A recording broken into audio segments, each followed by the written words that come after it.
des partis extra-parlementaires, satisfaction. C'est trop vite dire. Moi, je suis convaincu, et je l'ai déjà dit au cours d'une session, à la fin d'une session, de la session dernière, que nous ne parviendrons à régler durablement la crise qui secoue notre pays depuis des décennies que lorsque nous arriverons à trouver les compromis nécessaires sur les organes devant diriger ou structurer les élections que nous connaîtrons dans ce pays. Les organes, les institutions qui interviennent dans les élections, c'est la CENI, c'est la Cour constitutionnelle. Et tant qu'il n'y aura pas de réforme profonde pour que ces organes-là soient suffisamment neutres, pour que dans l'impartialité, chacun puisse avoir la garantie que ces élections-là ne vont pas être se pencher d'un côté comme de l'autre, nous aurons toujours des problèmes. Alors, nous avons mis en place au niveau de l'Assemblée deux institutions, la Cour constitutionnelle. Vous voyez dans quelle situation ça a été fait. L'opposition n'a pas participé à l'élection des membres.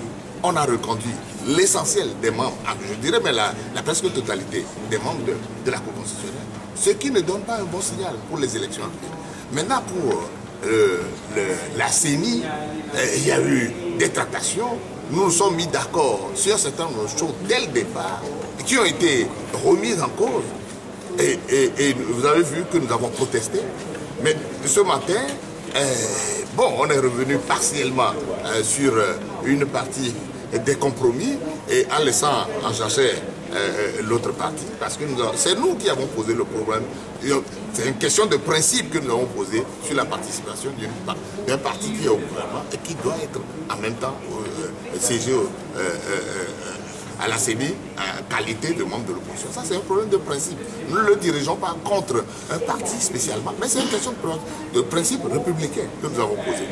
Aujourd'hui, l'ANC a accepté, sacrifier un de ses membres pour que l'UFC puisse siéger. On en prend acte, mais ça ne règle pas définitivement le problème que nous avons posé. Parce que ce problème demeure pour l'avenir. Il faut le régler. Parce que c'est de combinaison en combinaison que nous procédons, mais ça ne règle pas le principe républicain que nous avons posé. Vous auriez aimé que les membres de la Cour constitutionnelle aussi soient retouchés? Mais comment voulez-vous qu'on arrive à une élection avec des membres d'une Cour constitutionnelle que nous avons contesté depuis des années et qu'on les reconduise intégralement? Vous voulez qu'on soit satisfait? Mais cela n'a pas été fait ce matin. Mais ça n'a pas été fait. Ça n'a pas été fait parce que les réformes n'ont pas été faites. Ce que nous avons réclamé, et nous continuons de dire à Arc-en-Ciel, que ce qui est fondamental dans ce pays pour qu'on aille à des élections apaisées, c'est les réformes. Nous devons nous entendre sur les règles du jeu. On ne peut pas aller à des élections où les règles sont définies de manière inégalitaire par un parti. Ce n'est pas des élections équilibrées, ça. Et pourquoi le consensus n'a pas été recherché au niveau de la nomination des membres de la Cour constitutionnelle? Comment voulez-vous qu'on fasse un consensus à ce niveau si des discussions n'ont pas eu lieu? Et on n'a pas eu de discussion pour la mise en place des membres de la Cour constitutionnelle. Comme on l'a fait, au moins on a tenté de le faire pour la CENI. On n'a pas fait la même chose pour la Cour constitutionnelle. Et ce qui est dommage. En définitive, vous êtes déçu? Totalement déçu. Moi, je ne suis pas satisfait de ce qui est. Parce que quand on vous dit que entièrement les 9 membres de la Cour constitutionnelle vont être totalement de la majorité qui gouverne aujourd'hui le pays, et que la CENI est aujourd'hui déséquilibrée à raison de 10 pour eux et 7 pour l'opposition, je ne peux pas être satisfait.